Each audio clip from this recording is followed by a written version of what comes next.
il s'appelle Presque. Je ne sais plus. Merde, j'ai mis dessus. Tu peux m'aller sur mon livre, j'ai tout caché. Et du coup, après, je sais pas, j'ai grave kiffé. Du coup, j'avais regardé d'autres trucs qu'il avait fait. J'ai découvert l'existence de ce livre, j'ai lu ce livre, j'ai lu la pièce théâtre.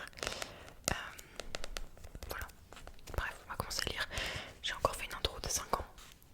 Est-ce que j'ai les droits pour lire ce livre? Non, je ne sais pas. En fait, je ne sais pas si j'ai le droit légalement de lire des livres que je veux. Mais de tous les cas, ils vont pas me trouver les gens. Enfin, c'est pas avec la fame que je. Donc, c'est pas grave. Je sais pas ce que je vais lire. Enfin, je sais pas combien de chapitres. Non, bref. Vous avez compris. Vous avez compris. Donc, c'est la prochaine fois que tu montres la poussière. Je suis pas une très bonne lectrice, donc bear with me. Ok. Je crois qu'il va bientôt mourir. Il me l'a dit 12 fois. Tu sais, je vais bientôt mourir. Mais je ne le croyais pas. Parce qu'il aime créer du frisson, il aime ajouter à son charisme avec des annonces dramatiques. Sauf que je l'ai vu s'essouffler de plus en plus vite. J'ai vu son regard se perdre souvent dans le vide. Pas en mode réflexion, en mode bilan. Je l'ai vu faire un demi-tour affolé car il avait oublié de prendre le médicament. Je l'ai vu nous presser pour qu'on signe un sorte de truc d'héritage pour la maison de campagne. Je l'ai vu parler de moins en moins au futur. Sauf qu'il ne sait pas parler au présent et ne pense officiellement jamais au passé. Je l'ai donc surtout vu arrêter de parler, arrêter de donner son avis. Cet avis qui l'opposait à tous, toujours, comme un combat qu'il aimait rejouer à chaque dîner de famille. Je crois qu'il se parle beaucoup à lui-même en ce moment, et je crois que ça lui fait du bien. Je l'ai vu passer du temps à expérimenter en cuisine. Plus seulement faire de la bouffe pour faire de la bouffe, prendre un vrai plaisir à mettre un bout de son âme dans un plat et prendre du plaisir à regarder sa famille se foutre ce bout d'âme dans le gosier. Je le vois laisser tomber sa carapace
je sais pas lire. Ça me faisait chier, je crois.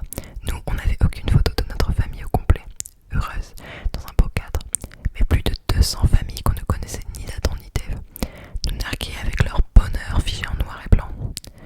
Souvent, assis dans l'escalier en pleine nuit, je me disais, peut-être que vous avez une photo ensemble, mais vos enfants, ils l'ont vendue pour 2 € en brocante, une photo, bande de cons. Nous, si on avait une photo, on la vendrait pas. Vous êtes tous morts maintenant, bande de cons. Au bout d'un moment, elle n'a plus supporté que je la réveille tous les 3 jours. Elle m'a dit, tu réveilles papa, c'est plus possible. C'était faux, il se réveillait jamais.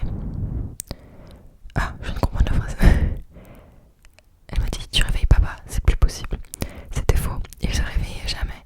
Sommeil de plomb le bonhomme. Mais elle voulait un vrai argument. Elle m'a acheté un babyphone, branché de leur côté, pour que je les entende ronfler depuis ma chambre.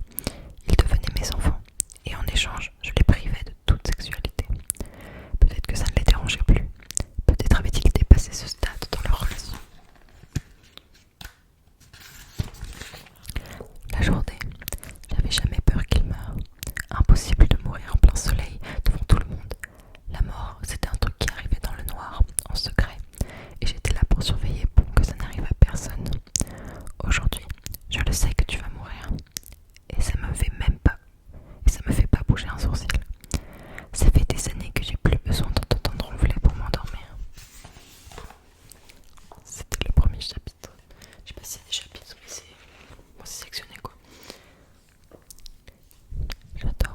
J'adore ce livre. Rien que de le relire, je suis trop ravie parce que j'adore comment il écrit et je le trouve très touchant comme personnage, comme personne. By the way, je vous ai pas dit du coup de quoi le livre parlait. Il y avait un petit indice dans le premier chapitre, mais en gros ça parle de sa relation avec son père, notamment qui du coup est en train de mourir. Ça parle aussi de sa sexualité. Et c'était surtout ça. Il y a peut-être un autre sujet, mais j'ai oublié. Mais c'est en gros ça. Ok, deuxième chapitre. Baise-moi comme une chienne. Elle m'écrit ça, et moi comme un con ça me fait bander. C'est moi le chien. Une phrase et je bande. Assis et je m'assieds. Donne la patte et je donne la patte. On discute depuis quelques jours sur les réseaux. Très vite on va... Je sais pas lire. Très vite on a parlé cul et très vite on s'est promis qu'on se baiserait un sac à quatre. Ça m'arrive de temps en temps. Vouloir juste baiser une bonne meuf. Vouloir honorer l'adolescent que j'étais. L'adolescent qui mentait à ses amis en disant qu'il avait vu une bonne meuf ce week-end et qu'il avait été à 2 doigts de la baiser. Peut-être aussi vouloir me prouver que j'arrive encore à draguer une femme, ou qu'elles arrivent encore à m'exciter, que j'arrive encore à arriver, que ce n'est pas mort. Je suis dans un hôtel loin de tout, loin de mon père pour écrire, et je prévois de rentrer à Paris dans l'unique but de la voir. On se chauffe. Par moments, nos discussions s'étalent sur plusieurs heures. Elles me remplissent, obstruent le reste. Je ne pense plus qu'à ça. Encore je mens. Dès que j'ai joui, je redeviens lucide. Le monde se dilate à nouveau. Le sort n'opère plus. Je ne suis plus le bon chien. Je me rends compte que c'est ridicule, que je m'en fous, que c'est puéril, qu'il ne faut pas que je rentre à Paris pour ça, que ce sera décevant, que je serai décevant, que ce n'est pas pour moi, que ce n'est pas moi. Mais comme dans Memento, 10 minutes plus tard, j'ai tout oublié. Je lui renvoie un message. Je prendrai le train en fin de semaine pour la baiser comme une chienne. Je continue les filles. Je ne sais pas pourquoi. Avec elle, c'est pas pareil. C'est moins bien. C'est souvent un mauvais moment. Souvent un moment où je me ferme, je jette la clé et je disparais. Je ne suis plus là. Juste un corps, le mien, vide d'être plein de cette substance blanche qui m'a guidé jusqu'à cette femme. Je bande assez peu souvent avec elle maintenant. Pourtant je sens qu'il faut que je persévère. Parfois, j'ai l'espoir que celle-ci j'y arriverai, que je serai un homme face à cette femme. Je veux me rappeler ce que c'est d'être un homme. Non, je veux me rappeler ce que c'est qu'être un homme. Et souvent je me trompe. Je me retrouve la queue molle face à elle, à devoir expliquer pourquoi je suis incapable de faire ce qu'on s'est promis de faire par message. Plus un homme, un enfant dépossédé de toute virilité. Chaque fois je me sens humiliée. Je mets plusieurs jours à m'en remettre et chaque fois, 1 ou 2 semaines plus tard, j'ai perdu la mémoire et je retourne à poser des likes sous les photos de meufs bonnes. Ça m'épuise. Je m'en veux. Pour elle déjà. Et pour moi, je m'en veux de ne pas m'écouter, de ne pas me faire confiance. Parce que je le sens. À chaque fois que je jouis, je le sens que je bluffe, que je mens. Je le sens que je joue un rôle et que je le joue mal.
coucher ensemble